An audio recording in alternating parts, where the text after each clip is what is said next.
akan hadirat-Mu, akan tuntunan dan pimpinan-Mu, karena kami tahu di luar Engkau kami tidak bisa berbuat apa-apa. Itulah sebabnya dalam suasana Sabat yang kudus dan mulia ini, kami tetap mohonkan melalui Ruh Kudus-Mu, Engkau akan menuntun kami, bahkan melalui terang firman-Mu, Engkau akan terus membawa hidup kami, untuk kami terus senantiasa diubahkan dan didewasakan di dalam Engkau, sehingga hidup yang Tuhan karuniakan bagi kami senantiasa boleh selalu menyenangkan dan memuliakan Engkau, hidup seturut dengan apa yang Engkau inginkan. Saatnya kami mau duduk diam, senengkan telinga kami untuk kami mendengarkan, mengikuti midras yang akan disampaikan hamba-Mu. Dengan segala kekurangan dan keterbatasan, kami mohonkan biarlah Ruh Kudus yang tidak terbatas, yang sempurna, yang akan mengurapi telinga pendengaran kami, pikiran dan hati kami, sehingga setiap penghalang-penghalang yang menutup mata rohani kami, setiap belenggu-belenggu dosa, bahkan segala kekerasan hati, Tuhan singkirkan itu. Engkau senantiasa mengubahkan tanah hati kami menjadi tanah yang baik, sehingga ketika benih firman Tuhan itu tertabur, boleh berakar, bertumbuh, dan terus berbuah-buah di dalam kebenaran. Terpujilah nama-Mu kekal untuk selama-lamanya. Kami siapkan hati kami, biarlah kuat kuasa Roh-Mu yang kudus yang akan senantiasa menuntun kami semua, baik hamba-Mu yang menyampaikan, kami semua yang mendengarkan, kami boleh sama-sama diberkati melalui firman-Mu. Di dalam nama Tuhan kami, Yeshua HaMashiach. Haleluya. Amin. Ya, puji Tuhan, sahabat Shalom. Ya, Bapak Ibu, saudara-saudara yang dikasihi Tuhan. Jadi sebentar lagi tinggal satu Sabat lagi kita akan segera memasuki yang namanya bulan Tisri.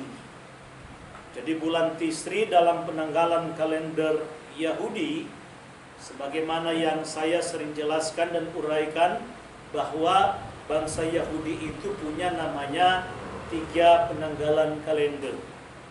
Jadi kalender yang namanya agama, ya, kalender kerohanian, sebagaimana yang dikatakan kitab Semot pasal 12 ayat yang kedua, bahwa bulan Abib atau bulan Nisan itu menjadi bulan awal, ya. Jadi bulan awal kalau kerohanian itu, kalender keagamaan itu jatuh pada bulan Abib. Nah, sementara ada namanya kalender sipil.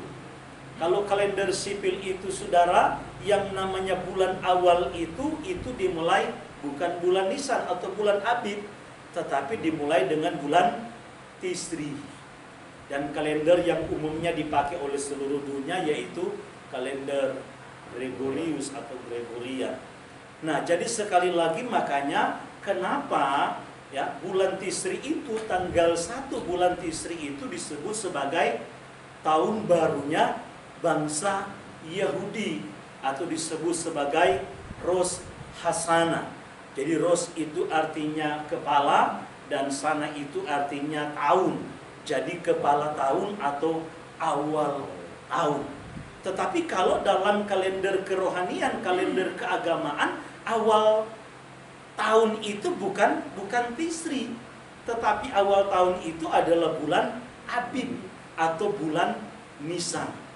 Ya, jadi kalau ada perintah misalnya dalam hal kerohanian, dalam hal keagamaan, hal spiritual, bahwa engkau harus merayakan Pesa pada tanggal 14 bulan pertama. Nah, yang dimaksud bulan pertama itu bukan bulan Tisri, tetapi bulan Abib atau bulan Nisan. Supaya kita tidak bingung. Kenapa? Karena memang seyogianya kita akan berpikir, loh kok kenapa? Kalau memang misalnya ya yang namanya kita atau pada umumnya negara manapun merayakan yang namanya tahun baru itu pasti di bulan pertama, awal bulan, tanggal 1 bulan pertama atau tanggal 1 bulan Januari. Ya, itu adalah tahun baru dan hampir seluruh dunia merayakan itu. Nah, kan lucu, kok bulan Habib atau bulan Nisan adalah bulan pertama, tetapi tahun barunya nanti di bulan ke-7 atau bulan Tisri. Nah, kalau kita tidak memahami bahwa bangsa Yahudi itu memiliki dua penanggalan, yang sipil dan yang namanya keagamaan, nah kita akan bingung. Ya. Kita akan bingung. Makanya sekali lagi bulan Tisri itu adalah tahun baru sipil, tahun baru bangsa Yahudi. Makanya mereka lebih senang tanggal 1 bulan Tisri itu menyebutnya bukan dengan istilah Yom Teruah, sebagaimana yang diperintahkan oleh Tuhan untuk dirayakan sebagai perayaan peniupan nafiri, peniupan shofar atau peniupan sangkakala. Tetapi orang Yahudi paling mengenal yang namanya tanggal 1 Tisri itu lebih kepada Rosh Hashanah atau tahun baru. Padahal di dalam perintah yang ditekankan tanggal 1 bulan Tisri yang dirayakan itu bukanlah Rosh Hashanahnya, tetapi adalah perayaan peniupan nafiri. Ya. Itulah sebabnya begitu kita sangat bersyukur, begitu bangga kita memiliki Tuhan yang hebat, Tuhan yang luar biasa. Ya, sebagaimana yang Iyop nyatakan di dalam Iyop 42 ayat yang kedua, kata Iyop bahwa aku tahu bahwa tidak ada rancangan Tuhan yang gagal. Aku tahu bahwa tidak ada rancangan Tuhan yang gagal. Artinya segala sesuatu yang direncanakan oleh Tuhan itu tidak ada yang kebetulan. Ya, sehingga dari kelompok kita Mesianik, ya, Israel rohani, kelompok orang-orang yang sudah menerima Sang Mesias sebagai Tuhan dan Juru Selamat, yang sudah menerima Yeshua, maka kita percaya bahwa bulan Tisri itu, tanggal 1 Tisri itu sedang menyatakan tentang satu era yang baru, satu pemerintahan yang baru, di mana di sana nanti Yeshua HaMashiach sebagai raja yang kekal yang akan memerintah. Ya. Jadi sekali lagi ini adalah satu era, satu zaman yang baru. Dan inilah yang kita percaya, sudah. Ya. Inilah yang kita percaya. Bahwa apa yang sudah diperintahkan oleh Tuhan di dalam kitab Torahnya, yang diingatkan kembali oleh para nabinya. Jadi tanah itu terdiri dari Torah, Nevi'im, dan Ketuvim.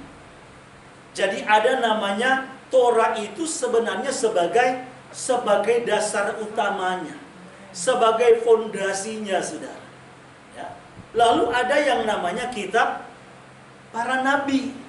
Kenapa ada kitab para nabi? Karena memang sudah ada penyimpangan demi penyimpangan yang dilakukan oleh orang Israel sebagai umat yang dia pilih, yang dia ikat perjanjian. Nah, ketika orang Israel ini menyimpang, maka Tuhan mengutus para nabinya. Sehingga dalam seruan para nabinya tidak lain adalah mengingatkan orang Israel, mengingatkan para pemimpinnya bahwa mereka telah menyimpang, telah keluar dari Torah yang sesungguhnya, dari ajaran yang sesungguhnya. Seruan daripada para nabi itu tidak lain adalah seruan pertobatan untuk umat Israel, termasuk para pemimpin mereka, kembali kepada ajaran yang benar, kembali kepada Torah yang benar. Lalu kemudian tanah itu disempurnakan dengan tulisan-tulisan daripada tokoh-tokoh di dalam kitab suci yang memiliki satu perjalanan hidup, satu pengalaman yang luar biasa bersama dengan Yahweh Elohim. Nah, jadi saudara-saudaraku yang dikasihi Tuhan, ini yang harus kita tahu. Membaca kitab suci setidaknya kalau kita memiliki gambaran, kita tahu tentang budaya dan tradisi daripada orang Yahudi, maka kita tidak akan gagal paham. Kita tidak akan salah di dalam memahami yang namanya kitab suci. Ya. Misalnya saya memberikan contoh di dalam pembacaan kita pada sehari ini dalam Luka pasalnya yang kedua, diceritakan bahwa setiap perayaan, ya, dalam konteks Luka 2 ketika Yeshua dan orang tuanya Miriam dan Yosef pergi ke Yerusalem dan rombongan yang lainnya. Jadi mereka pergi ke Yerusalem itu bukan hanya bertiga, tetapi rombongan besar. Mereka berjalan bersama-sama. Kalau saudara telaah secara detail, saudara akan temukan di sana. Nah, saat itu ketika Yeshua sudah berumur 12 tahun. Nah, dalam tradisi dan kebiasaan orang Yahudi, sebagaimana yang diperintahkan di dalam Torah Ulangan pasal yang ke-6, kalau saudara baca ayat 6 sampai ayat yang ke-8, firman Tuhan suruh supaya Torah itu diajarkan, terlebih kalau kita sebutnya sebagai syahadat, sebagai penyataan pengakuan iman kita. Makanya orang Israel setiap ibadah itu pasti ada yang namanya lantunan Shema Israel. Jadi itu syahadatnya, ya. Jadi itu pengakuan penyataan imannya.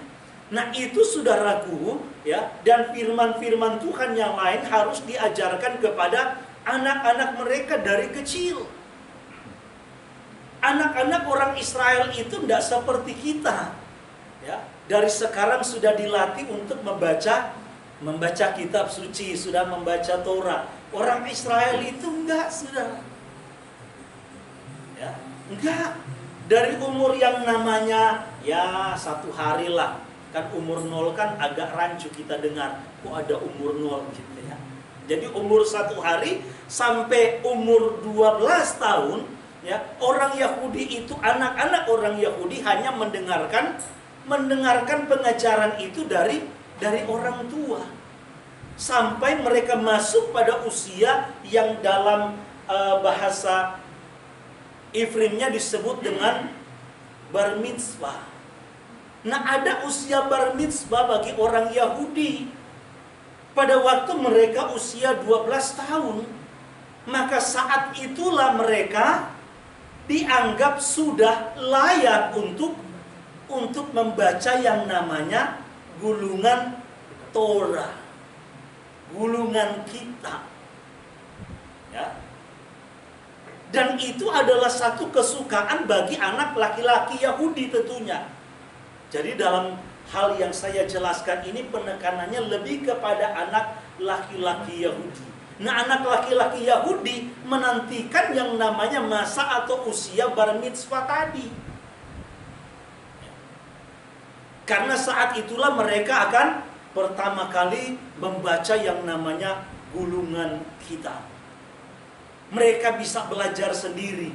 Kalau kita mungkin Kristen pada umumnya kenal namanya usia untuk dibaptis. Jadi kapan dia masuk usia dewasa untuk bisa dibaptis? Kira-kira bisa bertanggung jawab atas dirinya sendiri, dosanya sendiri. Nah, kalau kita kan khususnya GPR usianya 13 tahun misalnya. Nah, orang Yahudi itu mengenal istilah namanya bar mitzvah itu. Ya. Jadi usia 12 tahun orang Yahudi, anak laki-lakinya akan diberikan kesempatan untuk mulai belajar yang namanya gulungan kitab atau Torah. Ya. Kalau kita baca ayat yang ke-8 ya, dari Ulangan pasal yang ke-6, coba Pak Rende tolong baca. Ya. Jadi supaya, karena tidak semua tradisi itu adalah dosa. Sama dengan kita, setiap daerah, setiap suku, setiap bangsa pasti punya yang namanya tradisi atau budaya. Ada tradisi yang bertentangan, ada budaya yang bertentangan dengan firman, tetapi ada yang tidak. Nah, yang ditentang oleh Yeshua ini, yang bahaya yang ditentang adalah tradisi-tradisi yang bertentangan dengan ajaran-ajaran Tuhan. Ajaran-ajaran manusia yang dibawa masuk di dalam sinagog, yang dibawa masuk di dalam kerohanian, di dalam gereja, padahal itu bertentangan dengan perintah Tuhan. Dan ini yang sangat berbahaya. Ya, tolong dibaca. Haruslah juga engkau mengikatkannya sebagai tanda pada tanganmu, dan haruslah itu menjadi lambang di dahimu, dan haruslah engkau menuliskannya pada tiang pintu rumahmu dan pada pintu gerbangmu. Maka apabila ia Nah, sampai di situ aja. Nah, jadi saudara, dalam budaya, dalam tradisi orang Yahudi, yang namanya mengikatkan itu kalau dalam orang kalangan orang Yahudi, kalau saudara lihat di YouTube misalnya, kan ada anak laki-laki yang sudah mulai pakai yang namanya tefillin.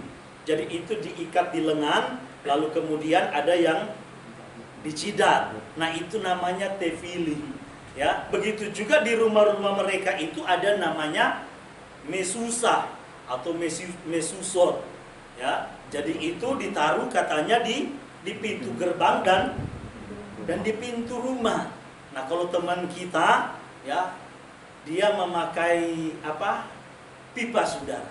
Jadi dia bikin dari pipa, lalu kemudian ada tulisan yang dia masukin di situ.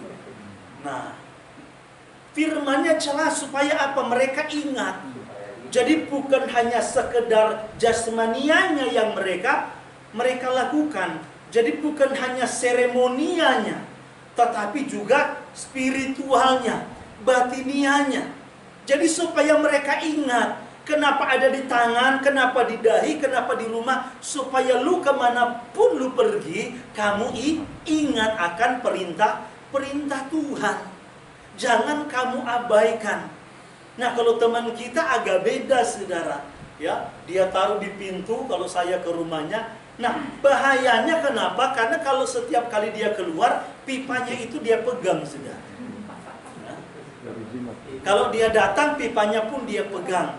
Nah, ini maksudnya apa? Saya takutnya ada orang-orang sama seperti Raja Hizkia yang akhirnya meruntuhkan, menghancurkan yang namanya tiang ular tembaga. Kenapa? Karena sudah salah dimanfaatkan oleh orang Israel. Mereka pergi ke situ bawa sesajen, ya toh? Sujud-sujud. Nah, ini yang bahaya. Nah, mesusa itu nggak salah. Selama itu saya katakan tadi bagian daripada supaya kita ingat. Waktu mau keluar kita ingat, wah ini perintah Tuhan harus kita bawa. Kan begitu. Waktu masuk kita ingat lagi. Jangan kita anggap itu sebagai bagian daripada mistik, bahwa itu memiliki atau mengandung kekuatan. Kekuatannya bukan di situ, saudara. Kekuatannya di dalam batinia kita. Kekuatannya itu ada ketika kita menjalankan, melakukan, ingat akan perintah Tuhan. Ya. Satu hal lagi saya berikan contoh, misalnya kenapa kan banyak orang bertanya-tanya, kenapa kok katanya Yosua nanti menyatakan diri pada waktu umur 30 tahun. Kenapa enggak dari remaja saja? Memang dalam konteks yang kita baca, ketika dia melakukan atau masuk usia bar mitzvah, kan dia sempat berdiskusi dengan orang Yahudi, dengan ahli-ahli Taurat, sampai mereka heran. Tetapi selesai itu kan dia kembali aktivitas seperti biasa, yang mungkin sama seperti kita baca Torah dan seterusnya, belajarlah, sekalipun dia adalah Torah yang hidup, tetapi ingat dia harus memberikan teladan. Makanya pasti dia akan belajar Torah, pasti dia akan tetap berdoa, pasti dia akan melakukan segala apa yang tertulis di dalamnya. Kenapa? Karena dia harus memberikan teladan. Kan tidak mungkin karena mentang-mentang dia adalah Torah yang hidup, lalu kemudian gak perlu. Waktu di sinagog orang bilang, bro, baca kitab suci, buka itu Torahnya, gak usah, saya udah paham. Kan tidak. Dia harus memberikan contoh dan teladan. Nah, sampai usia 30 tahun. Kenapa 30 tahun? Dalam tradisi Yahudi, saudara, seseorang itu bisa menjadi yang namanya guru, menjadi pengajar, disebut yang namanya rabi atau guru Torah, itu ketika usia 30 tahun. Sebelum 30 tahun gak boleh dia berdiri di sinagog untuk mengajar. Gak boleh, saudara. Nah, itu saja sudah umur 30 tahun orang Yahudi gak mau dengar. Apalagi kalau belum. Bahasa kita, lu anak kemarin, ingusan, belum juga apa-apa, lu belum banyak tahu, udah so ngajar. Nah, itu dia sudah, yang saya katakan ada tradisi-tradisi yang tidak bertentangan. Tetapi ada tradisi-tradisi yang bertentangan, yang memang ditentang oleh Tuhan oleh Tuhan Yeshua sendiri sebagai Yahweh penyelamat yang hidup. Nah, kembali lagi di dalam konteks yang kita baca hari ini, ya, sebagaimana dalam parasa hari ini, di situ diperintahkan bahwa ada 3 perayaan besar yang sering saya sebut dengan perayaan ziarah, yaitu perayaan Peskah yang disertai dengan perayaan roti tidak beragi, 2 sulung, kemudian perayaan Shavuot atau 7 minggu, atau juga sering disebut dengan perayaan Pentakosta oleh Kristen, dan kemudian perayaan Sukkot, ya, yang diawali dengan perayaan Yom Teruah, Yom Kippur, dan Sukkot. Nah, perayaan yang ketiga ini sebentar lagi kita akan masuk. Ya, kita akan masuk pada perayaan yang ketiga. Sehingga jangan heran saudara, orang Yahudi, karena kalau kita bicara Yahudi ini repot saudara. Kita bicara Yahudi berarti kita bicara satu bangsa. Kita bicara Yahudi, kita bukan sedang bicara kelompok. Maka hati-hati kalau orang suka bilang Yahudi, lu kayak orang Yahudi, lo Yahudi yang mana? Kalian sama katanya kayak orang Yahudi, tunggu dulu Yahudi yang mana?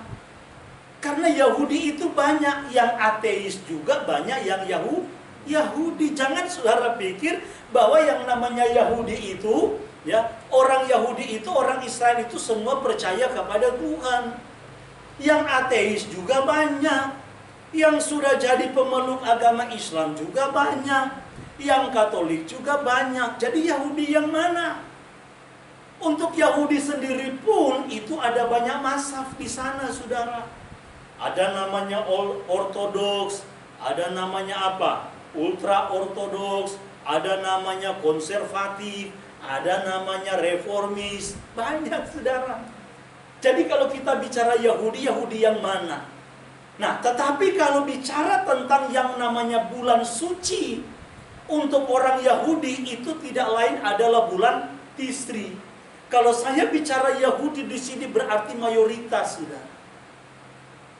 Jadi mayoritas orang Yahudi menganggap bulan Tisri itu sebagai bulan suci atau bulan pertobatan. Sebagai bulan pertobatan. Makanya mereka menganggap bahwa ini adalah, kalau kita kan atau orang Muslim pada umumnya menganggap bulan Ramadan itu sebagai bulan suci. Nah, orang Yahudi itu menganggap bulan suci itu adalah bulan Tisri.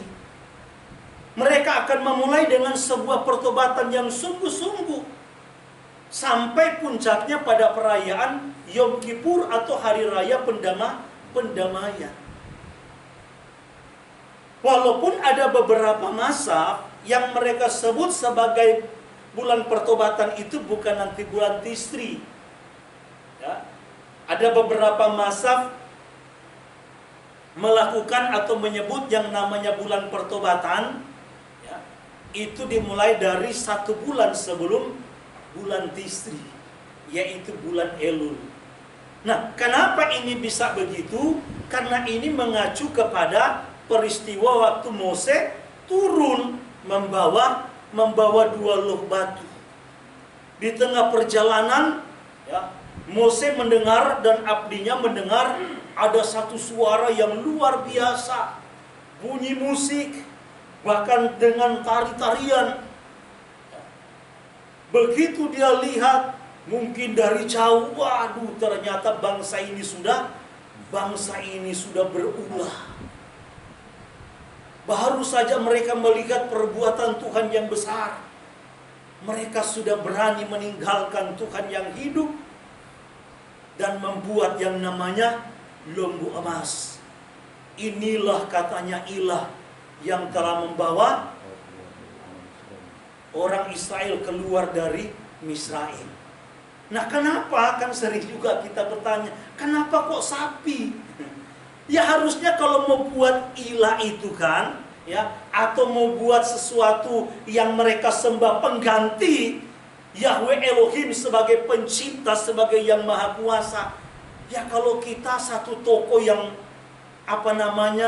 yang gagah misalnya, kan ada Hanuman yang apa namanya, walaupun mukanya agak sedikit lain, tetapi kan dengan gagah. Ya patung apa kek yang berwujud manusia atau tentara, kok ini lembu sapi? Ya.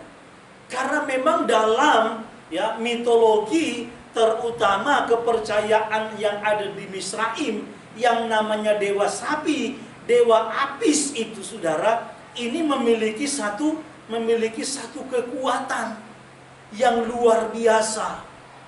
Jadi mereka anggap yang membawa mereka dengan kuat kuasa itu, dengan segala keperkasaan ini, si Apis ini, alias si sapi ini. Kan begitu ya. Jadi dewa Apis itu gambarnya sapi, bentuknya sapi. Makanya kenapa mereka itu membuat yang namanya lembu sebagai pengganti untuk menyatakan bahwa inilah dewa yang kuat, yang gagah, yang begitu perkasa. Sama kalau saudara baca di dalam kitab 1 Raja-Raja pasal 12. Ketika waktu mau perayaan Suka atau perayaan Sukot, waktu Israel terpecah menjadi dua, kerajaan Israel Utara dan kerajaan Israel Selatan, maka kerajaan Israel Selatan dipimpin oleh Rehabeam, yang utara dipimpin oleh Yerobeam. Nah, Yerobeam ini mimpinnya lebih banyak daripada Rehabeam. Waktu perayaan Suka atau Sukot, sebagaimana yang diperintahkan yang tadi kita baca, ya, dalam kitab Bilangan pasalnya yang ke-17, ada yang ke-15 ada namanya 3 perayaan besar. Di mana 3 perayaan besar atau perayaan ziarah itu orang Israel harus merayakannya di Yerusalem. Takut yang namanya Raja Yerobeam, ya, takut kehilangan massa, takut kehilangan dukungan. Sehingga akhirnya dengan segala upaya dia, dengan berbagai macam cara, dengan idenya dia, maka dia membuat yang namanya dewa ini. Dia membuat 2 ilah yang tidak lain sama bentuknya sapi. Yang satu dia taruh di Betel, yang satu dia taruh di Dan. Dia nyatakan kepada orang Israel, ini loh yang membawa kamu keluar dari Misraim. Jadi kita melihat bahwa ternyata ulah pemimpin itu, pengaruh pemimpin itu sangat besar. Yang membuat umat itu bisa menyimpang itu tidak lain juga adalah peran daripada pemimpin. Kenapa Yerobeam bisa mengakali, membuat dengan segala tipu daya, merekayasa, membalikkan kebenaran? Karena takut kehilangan jemaat. Karena takut kehilangan umat, takut kehilangan pengikut. Jangan-jangan kalau mereka ke Yerusalem, takutnya mereka udah nggak mau balik lagi. Jadi kita bisa melihat ada begitu banyak memang pemimpin-pemimpin rohani, para pendeta juga yang tidak jauh-jauh beti-beti sama seperti Yerobeam. Karena takut kehilangan jemaat, takut kehilangan pengikut, takut kehilangan umat, akhirnya merekayasa kebenaran, memutarbalikan kebenaran, ya, seolah-olah itulah yang benar. Padahal ini adalah manipulasi manusia, ulah manusia.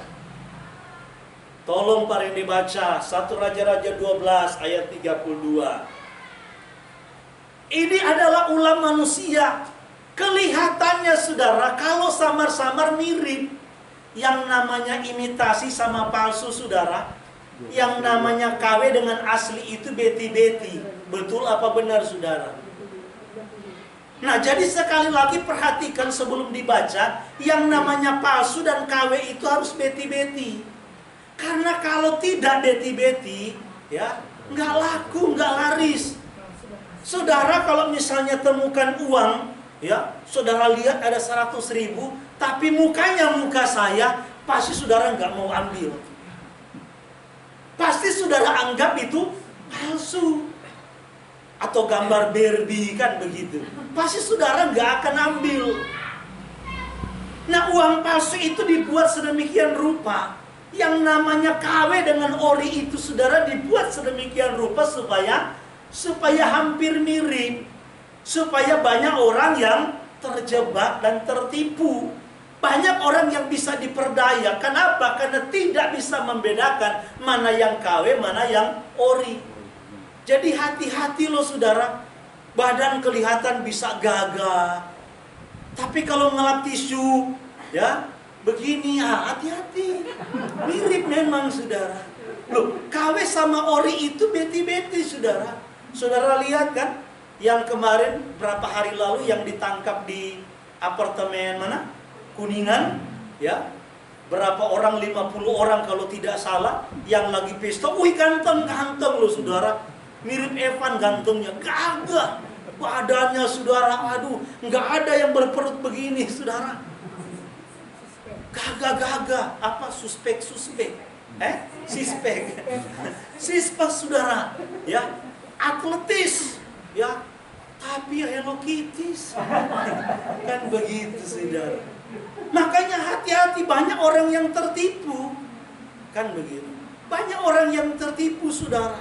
Dipikir ori, nggak taunya KW. Dan ini berbahaya. Tolong Pak Rende baca. Kemudian Yerobim menentukan suatu hari raya pada hari yang ke-15 bulan ke-8, sama seperti hari raya yang di Yahuda, dan ia sendiri naik tangga mesbah itu.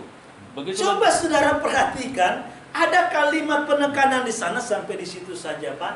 Ada kalimat penekanan di sana, ya, bilang yang sama seperti yang ada katanya di Yahuda. Sama apa enggak saudara?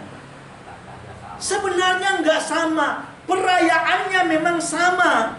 Sama-sama mereka merayakan yang namanya Suka. Sama-sama mereka merayakan Sukot. Sebagaimana yang diperintahkan oleh Tuhan di dalam Toranya, termasuk yang ditulis di dalam Imamat pasal 23. Yang ditulis, yang diperintahkan oleh Tuhan, termasuk parasa yang hari ini kita baca, yang namanya perayaan Suka atau perayaan Sukot itu harus dirayakan pada tanggal 15 bulan 7. Tetapi Yerobeam membuatnya tanggalnya sama saudara. Tanggal 15 tetapi bulan 8 saudara. Lalu apakah itu baik-baik saja? Apakah itu sah-sah saja di mata Tuhan?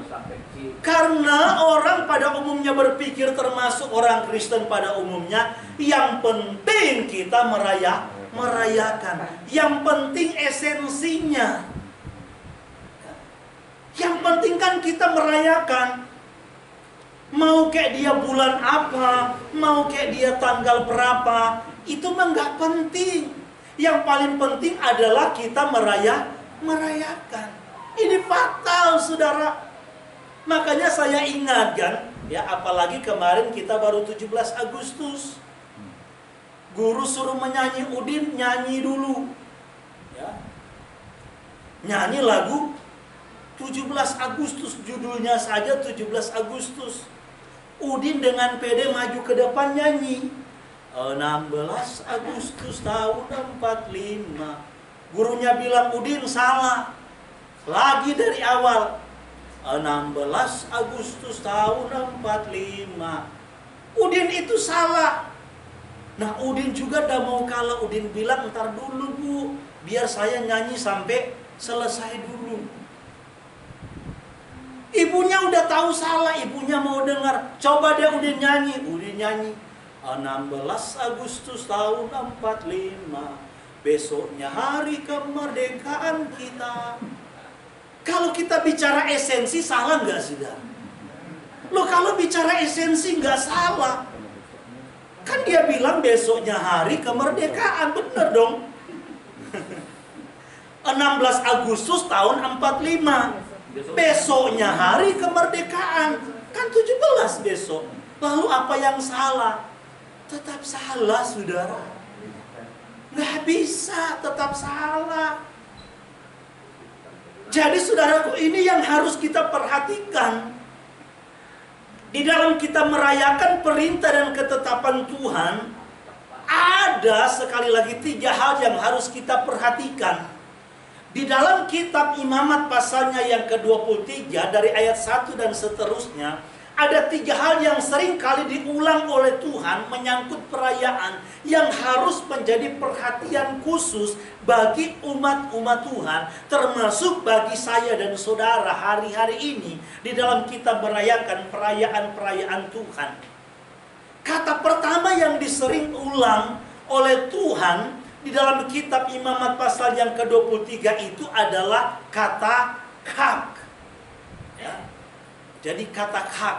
Kalau kita suka ibadah perayaan, biasanya kita suka Chag Sameach, Sukot misalnya, Chag Sameach, Pesak. Ini bukan hanya sekedar ucapan selamat, tetapi kata hak itu mengandung pengertian tentang satu kesukaan. Di mana dalam setiap perayaan itu Tuhan memerintahkan orang Israel untuk bersuka cita. Jadi dalam perayaan itu saudaraku, itu yang namanya kata hak, kata sukacita itu mutlak. Di dalam Imamat 23 itu ada perayaan yang namanya mingguan, ada perayaan yang namanya tahunan. Perayaan mingguan itu tidak lain adalah Syabat. Ya. Jadi perayaan mingguan itu adalah Syabat. Kemudian ada perayaan tahunan, yaitu 7 perayaan. Ya, yang kita sebut tadi, dari Pesak, kemudian Yom Hamatzot atau roti tidak beragi, Yom Habikurim buah sulung, kemudian Shavuot atau 7 minggu Pentakosta, baru Yom Teruah, peniupan sangkakala, Shofar atau Nafiri, perayaan Yom Kippur atau pendamaian, dan terakhir Sukot atau tabernakel yang kita sebut dengan perayaan Pondok Daud. Ya. Nah, jadi ada perayaan mingguan dan ada perayaan tahunan. Kalimat yang pertama yang saya katakan tadi yang harus kita perhatikan dalam setiap perayaan yaitu soal sukacita. Makanya kenapa sahabat seperti ini harus kita bersuka cita. Apapun yang menjadi persoalanmu, apapun yang menjadi persoalanku, apapun yang menjadi pergumulan kita di hari Sabat, yakin dan percaya, tanggalkan itu. Maka dalam setiap perayaan, termasuk perayaan mingguan dan perayaan tahunan, firman Tuhan jelas, kamu tidak boleh melakukan pekerjaan yang berat. Karena waktu itu adalah waktu untuk kita bersuka cita di dalam Tuhan. Dalam seluruh perayaan itu hanya satu, yaitu perayaan Yom Kippur, ada penekanan yang lebih. Kalau perayaan-perayaan yang lain, firman Tuhan bilang kamu tidak boleh melakukan pekerjaan yang berat. Tetapi kalau Yom Kippur, kamu tidak boleh melakukan pekerjaan apapun. Kalau Yom Kippur itu nggak boleh melakukan pekerjaan apapun.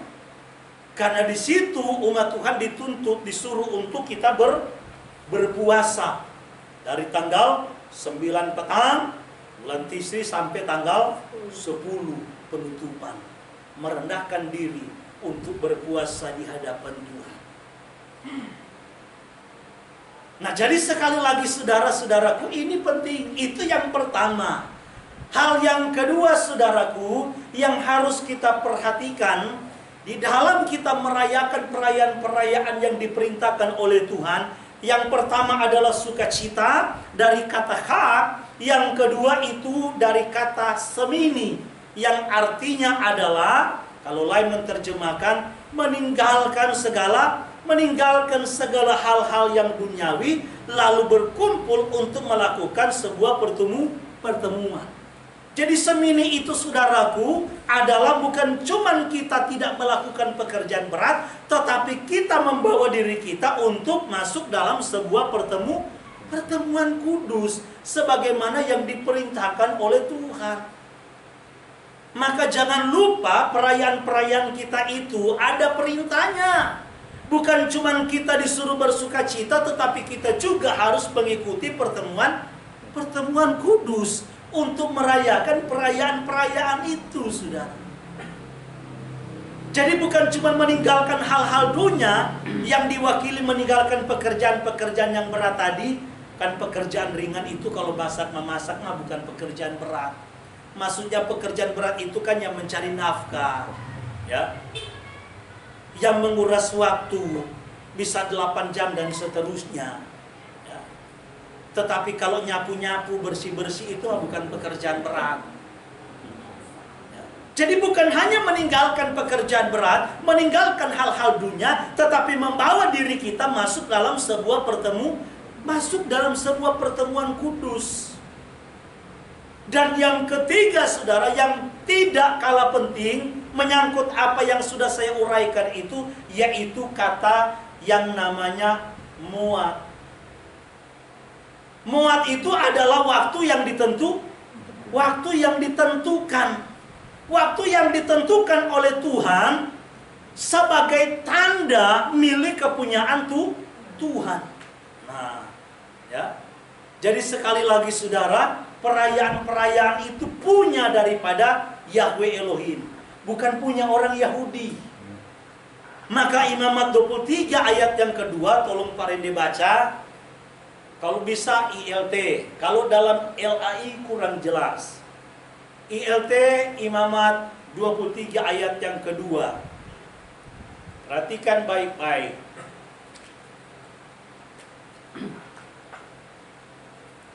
Berbicaralah kepada Bani Israel, dan engkau harus berkata kepada mereka, hari-hari raya yang ditetapkan Yahweh yang harus kamu maklumkan.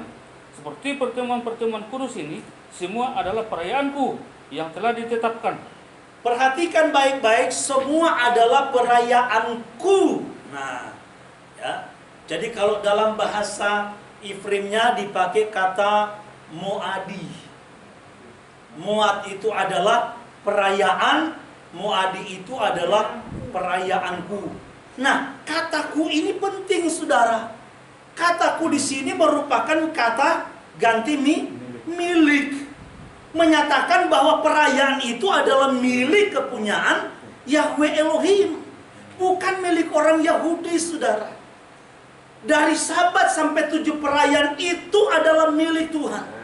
Sehingga saudara dan saya yang menyatakan diri sebagai umat pilihan Tuhan harus merayakan perayaan yang Dia perintahkan. Karena itu adalah milik Dia, mutlak namanya, bukan relatif.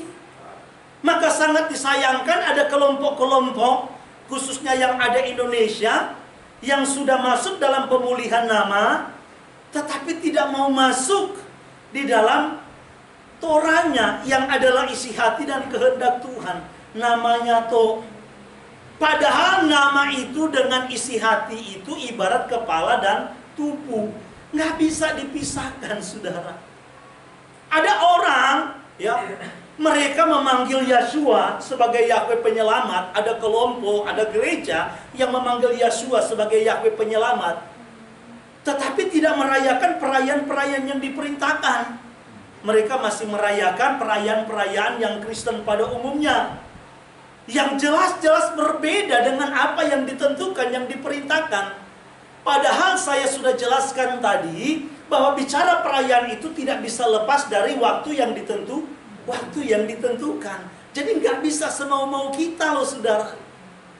Misalnya kalau dulu kita ada namanya Pasca orang tua lansia, bisa tanggal segini, bulan segini, Pasca anak-anak dulu. Natal ini pemuda, Natal ini terserah kita mau buatnya kapan, yang penting judulnya Natal, Paskah dan seterusnya. Ya, dulu kita yang nggak ngerti, tetapi dalam kitab suci tidak, saudara. Perayaan-perayaan yang diperintahkan Tuhan harus dirayakan sesuai dengan ketentuan Tuhan. Nggak bisa kita buat sendiri, saudara. Kita hanya dituntut Tuhan untuk ikuti apa yang sudah Tuhan tetapkan. Ikuti apa yang sudah Tuhan perintahkan. Kalau Tuhan perintahkan merayakan yang namanya Sukot itu tanggal 15 Tisri, ya ikut saja. Gak bisa kita buat sendiri. Ada orang bikin, saudara, ya, di Manado, bikin, saudara, apa namanya, ibadah pondok daun lah pokoknya, ya, bikinnya di bulan Desember. Di dalamnya dalam gereja ada pondok, ada buah-buah, tapi bikinnya Desember, saudara. Ya. Karena memang banyak orang, ya, masih tidak mau meninggalkan hal-hal yang lama. Banyak orang yang tidak mau meninggalkan hal-hal yang dulu kita lakukan. Masih cinta kepada hal-hal yang lama, yang dulu. Sulit loh. Ya. Saya kan sudah pernah jelaskan, memang, ya, ada orang-orang yang walaupun jarang, ada orang-orang yang senang menyimpan, ya, bukan koleksi, simpan barang-barang yang lama yang sebenarnya tidak ada harganya, alias sampah. Nah, ada orang yang senang menyimpan barang-barang yang lama, tetapi karena memang unik, ya, apalagi mungkin mahal, dia senang. Kenapa? Karena memang harganya mahal. Nah, ada orang yang memang senang justru yang simpan yang sampah. Saudara bisa tahu, Ibu Lucy itu punya baju yang kecil, itu masih ada sampai sekarang. Kalau mau dipikir untuk apa? Ya. Banyak saudara yang model begitu. Saudara kalau kenal Ibu Isya, ya, oh kalau beliau nggak masuk, saya yang masuk gitu kan, nggak dengar dia buana. Jadi coba saudara, waktu kita ke sana, ke rumahnya, waduh, bagus sebenarnya. Ada ruang dapurnya, ruang kamarnya, ya, ruang tamunya, kamar mandinya, tapi semua penuh barang. Kursi-kursinya itu penuh barang, dus-dus, udah nggak karu-karuan. Saya melihatnya itu kayaknya bukan barang antik, bukan barang berharga, tapi disimpan. Ya. Firman Tuhan katakan ketika kita menjadi manusia yang baru, yang lama harus kita buang. Yang lama sudah berlalu. Artinya sesuatu yang tidak berpadanan dengan firman harus ditinggalkan, harus dibuang, harus dikerat. Lalu kita mengenakan manusia yang dibaharui, artinya manusia yang hidup sesuai firman. Taat melakukan apa yang tertulis, apa yang dia perintahkan. Tetapi banyak orang yang masih senang dengan kebiasaan yang lama sekalipun itu tidak sesuai dengan firman. Tidak mau mengenakan yang namanya kebenaran yang sesungguhnya. Kenapa? Karena hal itu baru di masyarakat. Dalam dunia kekristenan itu baru. Apa itu Sukot orang gak ngerti. Apa itu Pesa orang gak ngerti. Orang taunya mah Natal. Jadi sayang untuk tinggalkan. Padahal dampaknya sangat fatal.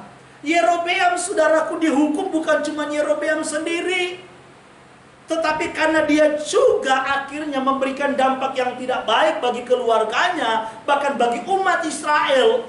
Ya, saudara bisa bayangkan sampai Tuhan katakan dalam firman-Nya, maka Tuhan lepas tangan atas umat Israel. Nah, kalau Tuhan lepas tangan, apa yang akan terjadi? Ya. Itulah sebabnya saudaraku, jangan sampai kita anggap Tuhan masih ada serta dengan kita. Kita anggap Tuhan hadir di tengah-tengah ibadah kita, padahal sebenarnya bukan Tuhan yang hadir, tapi hantu, saudara. Bukan saya yang bilang, tetapi firman Tuhan. Yesua nyatakan kepada orang-orang Yahudi, genaplah nubuat Yesaya tentang bangsa ini. Percuma mereka beribadah kepadaku. Dengan mulut bibirnya mereka memuliakan aku, tetapi hatinya jauh daripadaku. Kenapa? Karena perintah yang mereka lakukan, perintah yang mereka ajarkan itu bukan perintah Tuhan, tetapi adalah perintah manusia. Nah, kalau perintah manusia kira-kira saudara bukan perintah Tuhan, yang ditekankan, yang diajarkan, yang diberlakukan dalam gereja itu, kira-kira Tuhan hadir apa tidak? Saya sangsikan betul, saudara. Sekalipun WL bilang Mari rasakan saat ini Tuhan hadir sedang menjamah engkau. Karena memang dia sebagai pemimpin. Seorang pemimpin harus bisa meyakinkan jemaat yang dia pimpin bahwa ajaran yang mereka ajarkan itu yang paling benar. Memang itu tugas pemimpin, saudara. Nggak mungkin saya sebagai pemimpin, saya membuat saudara bingung. Bahkan saya justru bisa berkata bahwa kayaknya saudara mereka sana yang benar. Kita nih belum. Nggak mungkin. Seorang pemimpin yang ada di depan harus meyakinkan jemaat bahwa ajaran yang disampaikan itu adalah kebenaran. Maka jangan heran kalau banyak pendeta yang menyatakan bahwa Tuhan hadir saat ini. Yang masalahnya kan namanya beda. Yang kita akui, nama itu mewakili jati diri. Nama itu mewakili jati diri. Jadi kalau mereka panggil Tuhan yang lain, ya mungkin Tuhannya itu yang datang. Saudara yakin nggak kalau surga agama-agama itu beda? Kan setiap agama meyakini punya surga masing-masing. Bukankah surga kita dengan surganya misalnya orang Muslim itu berbeda? Surga kita dengan surganya agama Buddha itu berbeda?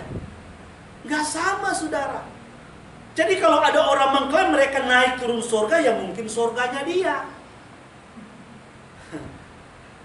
Ya toh? Surganya dia. Loh, surganya pemiliknya siapa? Bukan Yahweh Sebaot, saudara. Kan waktu dia ke sana dia bertemu katanya namanya bukan Yahweh. Karena memang surganya beda. Ya. Nah, jadi kembali lagi saudara, ini yang harus kita perhatikan. Makanya penting bagi kita saudara untuk kita meneliti kebenaran firman Tuhan. Jangan sampai iman saudara, jangan sampai pengorbanan saudara, jangan sampai kesetiaan saudara pada akhirnya sia-sia. Banyak orang yang menyangka jalannya lurus, tetapi ujungnya ternyata menuju kepada kebinasaan. Dan Yeshua sudah menegaskan itu. Bukan yang berseru kepada Tuhan Tuhan yang akan masuk di dalam kerajaan Samaim, dalam kerajaan surga. Sekalipun mereka mengklaim, bukankah kami sudah pelayanan sana sini, kami sudah bernubuat, melakukan mujizat, melakukan kesembuhan, pelayanan pelepasan dan lain-lain. Tetapi apa yang Tuhan Yeshua katakan? Hanyalah engkau pembuat kejahatan. Dalam teks Greek menekankan tentang bukan kejahatan, tetapi memakai kata anomos, artinya pelanggar hukum, pelanggar Torah. Bukan berarti saudara bahwa mujizat itu tidak penting. Bukan berarti bahwa kesembuhan itu tidak penting. Memang firman Tuhan katakan Amsal pasal yang ketiga bilang bahwa di tangan kanan Tuhan itu ada yang namanya umur panjang, di tangan kiri ada kekayaan dan kehormatan. Nah, banyak gereja-gereja yang hanya mengejar tangan kanan dan tangan kiri, tetapi tidak mengejar apa yang menjadi isi hati Tuhan. Padahal kalau kita mengejar isi hati Tuhan, percayalah tangan kiri dan tangan kanan itu akan terulur menjadi bagian kita. Jadi jangan menjadi orang pengikut-pengikut Yeshua HaMashiach hanya mencari mujizat. Kalau saudara datang tempat ini hanya mencari mujizat, kalau saudara datang ke tempat ini hanya mencari kesembuhan, kalau saudara datang ke tempat ini hanya mencari berkat materi, lebih baik saudara jangan ke tempat ini. Mendingan saudara ke tempat lain. Bukan berarti bahwa Tuhan tidak sanggup melakukan itu. Saudara ke tempat ini, saudara mau mencari kebenaran yang hakiki. Karena kalau kita hidup di dalam kebenaran, pasti kita akan menikmati kesembuhan. Kita pasti akan menikmati yang namanya pemulihan. Kita akan menikmati mujizat tanpa kita harus mencari itu. Amin, saudara. Karena firman Tuhan katakan kan, carilah dahulu kerajaan sorga dengan kebenaran. Utamakan dulu kebenaran yang hakiki. Prioritaskan dulu kebenaran dan kerajaannya. Maka apa yang dicari oleh banyak orang di luar sana, itu akan menjadi tambahan, menjadi bonus bagi saudara dan saya. Maka saudara-saudaraku yang dikasihi Tuhan, melalui Midras hari ini, biarlah kita benar-benar mempersiapkan diri kita untuk kita dapat merayakan perayaan-perayaan yang diperintahkan oleh Tuhan. Banyak orang beranggapan, orang Kristen pada umumnya, bahwa dalam Kolose 2 ayat yang ke-16, tolong Pak Randy baca, bahwa perayaan-perayaan termasuk Sabat lah, soal makan minum itu merupakan bayangan. Tetapi wujudnya katanya adalah Yesus. Yang penting Yesus. Kalau sudah Yesus, saudara, seolah-olah ini nggak perlu lagi. Tolong Pak Randy baca. Oleh karena itu, janganlah seorang pun menghakimi kamu dalam hal makanan, atau dalam hal minuman, atau dalam penghormatan akan hari raya, atau mengenai bulan baru, atau hari-hari Sabat, yang merupakan bayangan dari hal-hal yang akan datang, tetapi wujudnya ialah Hamasia. Tetapi wujudnya adalah Hamasia. Memang sederhana, saudara, simple. Ya. Khususnya yang saya bilang tadi, orang Kristen yang pada umumnya beranggapan bahwa kan sudah di dalam Yesus semua itu tidak perlu. Tapi pertanyaan simpel buat mereka sebenarnya yang menolak perayaan-perayaan yang di kitab suci. Mereka merayakan apa tidak sih ketika percaya Yesus? Buktinya mereka merayakan Natal. Buktinya mereka merayakan Pentakosta. Mereka merayakan yang namanya Paskah, Jumat Agung. Yang gak diperintahkan tapi merayakan loh. Tapi kok kita lucu ya? Kita yang merayakan sesuai dengan perintah Tuhan, sesuai yang tertulis dalam kitab suci, kok malah mereka justru menyalahkan kita. Kalau ngobrol itu, kalau diskusi itu bahasa-bahasanya ngenyek, saudara. Coba, padahal mereka sendiri rayakan loh sebenarnya. Natal mereka rayakan kok, yang mereka anggap sebagai kelahiran. Jumat Agung mereka rayakan sebagai kematian. Paskah mereka rayakan sebagai kebangkitan. Walaupun dalam kitab suci sebenarnya semua itu bertabrakan, saudara, kontradiktif. Kita yang merayakan sesuai dengan tertulis, malah mereka menyalahkan, bahkan menganggap kita sesat, perusuh, perusak, bahkan pemecah belah gereja. Tetapi kembali lagi, saudara, ini soal pertarungan iman. Ini soal keselamatan, ini soal kehidupan. Bukan hanya untuk hal-hal di dunia. Kalau untuk hal-hal di dunia saya udah tinggalkan penuai lama, saudara, dari dulu. Ini bukan soal masalah harta dunia yang kita miliki. Ini soal kehidupan nanti, bicara kekekalan yang tidak ada bandingkan dengan kehidupan yang sekarang. Kenikmatan yang Tuhan janjikan itu jauh lebih mulia. Dan kita berjuang untuk hidup yang akan datang. Sehingga memang pertarungan. Dalam perumpamaan, saudaraku, ilalang di tengah-tengah gandum. Apa yang di sana dikatakan? Penjaga kebun itu berpikir, apakah gandum itu, apakah ilalang itu mau cabut sekarang? Jangan. Biarkan mereka tumbuh bersama-sama. Jadi yang ori sama yang KW ini bertumbuh bersama, saudara. Memang beti-beti, yang satu Sabat, yang satu Minggu. Sedikit aja, saudara. Ya, kalau kita lihat Pesak kita sama Paskah mereka juga kan beti-beti. Ya, bulannya nggak terlalu jauh lah. Ya. Jadi yang ori sama yang KW itu dibiarkan bertumbuh bersama-sama. Nanti akan ada waktunya di mana Tuhan akan memisahkan mana yang ilalang, mana yang gandum. Memang pertarungan, saudara. Kita harus jujur. Ini adalah sebuah pertarungan iman. Bukan sekedar kita ikut-ikutan. Bukan sekedar kita duduk untuk memperbanyak supaya kelihatan banyak. Tetapi ini soal masalah keselamatan. Dan memang kita harus bayar mahal. Harus bayar mahal. Karena keselamatan itu sangat mahal. Keselamatan itu bukan murahan, saudara. Pengorbanan Yeshua itu bukan barang murahan. Tetapi itu sangat mahal. Karena begitu mahalnya kita harus rela mengorbankan segala sesuatu untuk menaklukkan diri kepada kebenaran. Dan kita akan menjadi orang yang berbahagia karena kita mengenal Yeshua HaMasiah. Jadi yang namanya bayangan itu, saudaraku, ya, katanya kan bayangan, tetapi wujudnya adalah Yeshua. Karena memang dalam perayaan-perayaan yang diperintahkan di dalam Torah, itu wujudnya, itu penggenapannya adalah Yeshua. Dari Pesah, Yeshua adalah domba Pesah yang sempurna.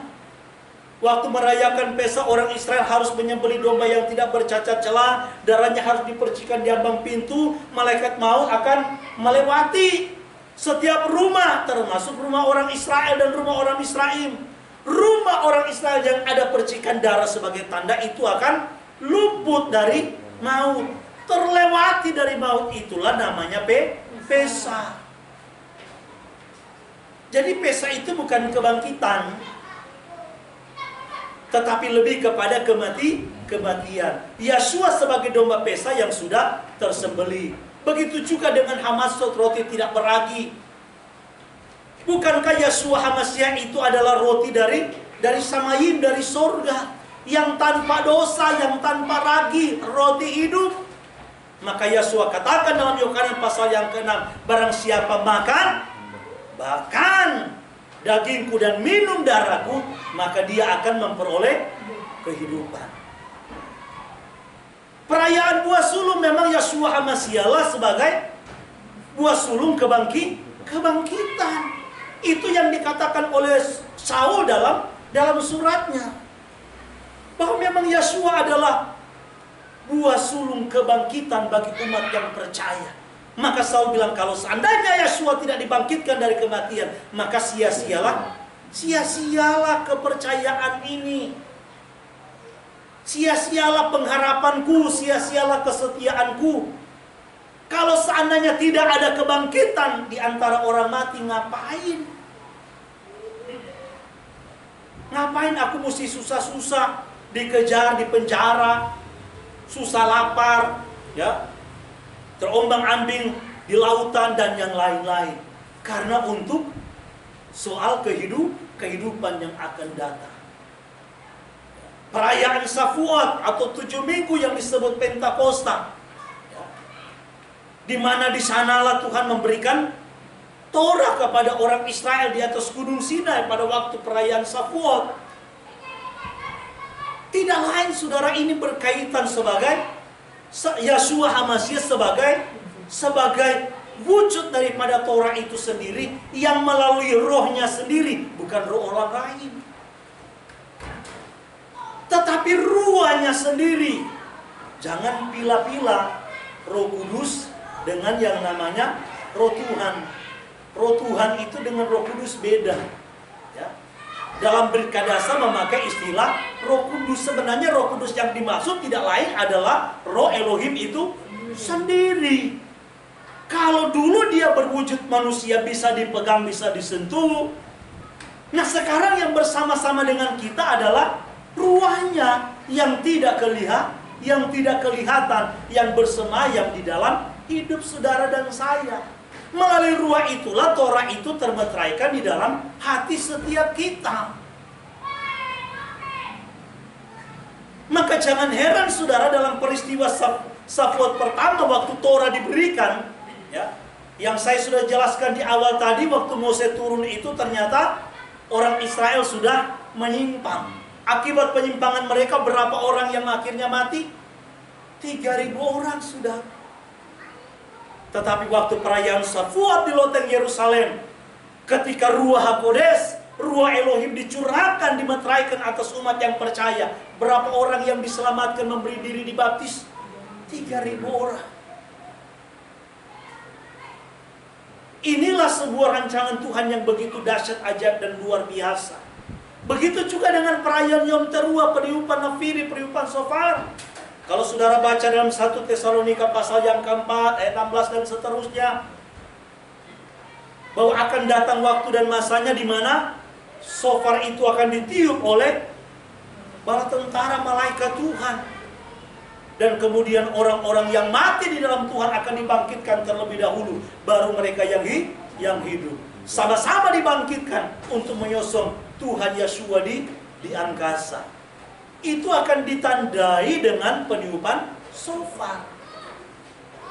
Begitu juga dengan perayaan Yom Kippur sampai kepada Sukkot.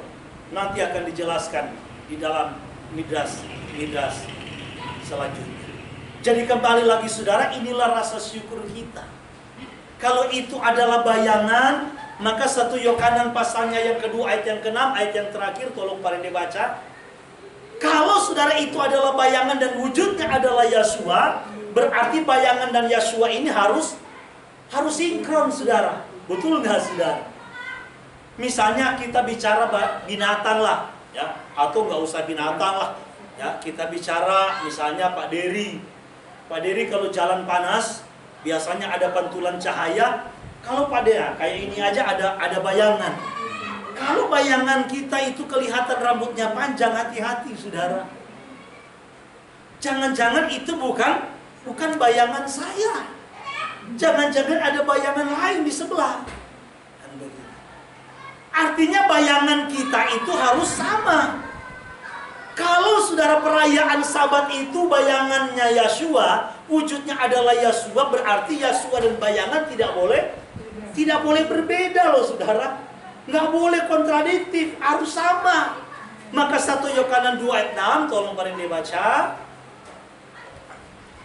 Siapa yang berkata tinggal di dalam dia sendiri wajib berjalan sedemikian sebagaimana dia juga telah berjalan. Nah, kalau lembaga Alkitab Indonesia bilang siapa yang berkata ia ada di dalam Hamasiah, maka dia wajib hidup sama seperti Yeshua. Nah, wajib di sini saudaraku maksudnya dalam soal masalah hal spiritual. Memang dalam hal spiritual orang Israel yang saya sudah jelaskan di awal tadi, ada yang namanya jasmania, itu tetap berkaitan spiritual loh, saudara.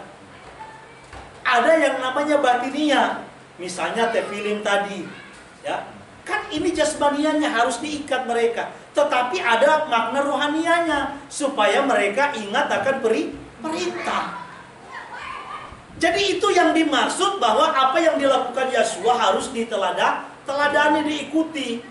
Soalnya ada sekarang yang orang pemikirannya kerdil, ya. Ada orang Kristen yang antisemitik, anti Torah, anti nama Yahweh, anti Sabat, dengan pemikirannya yang kerdil alias picik, bilang begini, saudara.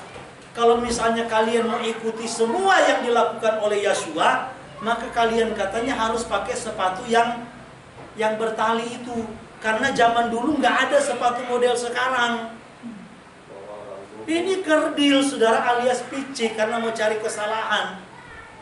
Kalau kalian mau hidup sama seperti Yeshua hidup, jangan naik motor katanya. Jangan naik mobil, naik aja unta atau keledai. Karena zaman itu Yeshua kemana-mana nggak naik motor. Nah, ini yang hal-hal yang saya katakan tadi, ya, pemikiran yang kerdil alias picik hanya ingin mencari kesalahan, tidak memahami maksud daripada apa yang ditulis oleh Yohanan. Yang diteladani itu dalam hal apa? Benar juga secara jasmania, secara fisik, tetapi juga yang berkaitan dengan batinia. Misalnya contoh, walaupun bukan soal masalah fisiknya, orang Yahudi termasuk Yeshua, berdoanya menadakan tangan apa lipat tangan, saudara. Tapi kan orang Kristen bilang, enggak kok, Yesus berdoa di Taman Getsemani lipat tangan. Dari mana ente tahu? Katanya aneh tahu itu dari lukisan, Pak Pendeta. Di film-film juga begitu kok. Katanya Yesus waktu berdoa di Taman Getsemani lipat tangan begini. Nah, kita kalau menadakan tangan begini dianggap ikut-ikut Muslim. Padahal dalam kitab suci, kalau saudara klik aja, tulis kalimat misalnya menadahkan tangan. Waduh, itu ayatnya banyak. Ya. Itu ayatnya banyak. Waktu orang Israel berperang, waktu Mose berdoa, kalau tangannya lelah, kalau begini nggak mungkin lelah, Pak. Kenapa harus ditopang kedua tangannya? Karena dia menadahkan tangan. Bukan begini, kalau begini nggak lelah. Apalagi sambil duduk terus nyender gitu kan, taruh di atas perut. Udah. Jadi memang ini, saudaraku, sebagai tanda kita tidak ada apa-apanya di hadapan Tuhan, dan kita memang membutuhkan Tuhan. Ini sebagai satu sikap kita sedang memohon kepada Tuhan.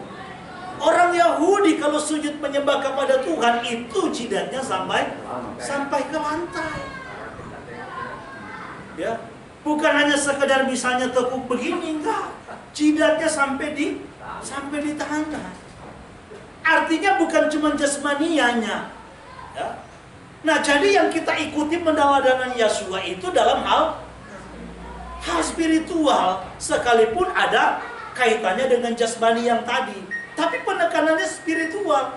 Bukan yang tidak ada hubungan dengan spiritual. Misalnya yang tadi, kasutnya, perginya naik naik keledai, itu yang kita ikuti. Sampai ada yang tanya saya, Pak Pendeta, saya cuma mau tanya, Yesus dulu mandi apa kagak? Saya bilang mandi, ayatnya mana? Nah ini saudara. Ini kan repot saudara. Makanya firman Tuhan katakan, seandainya semua yang dilakukan oleh Tuhan itu ditulis, kan ada ayatnya sudah. Kita nggak mungkin ini aja kalau orang Israel nggak menyimpang nggak tebal begini. Cuman ada 5 kitab. Kejadian sampai Ulangan, karena menyimpang maka jadi tebal. Nah kalau ditulis semua lagi, tambah lagi. Yang udah tipis begini aja orang Kristen kita nggak mau baca, susah baca, apalagi lihatnya udah tebal. Tambah malas loh saudara. Itulah sebabnya mari kita bersyukur kalau kita bisa dibawa Tuhan untuk mengenal kebenaran yang hakiki. Belajar terus supaya kita bisa membedakan mana yang ori, mana yang KW. Jangan sampai kita tertipu. Itu saja untuk midas hari ini. Kiranya Tuhan memberkati kita semua. Mari kita akan datang untuk menyembah Tuhan. Saudara boleh berlutut yang tidak terbiasa, yang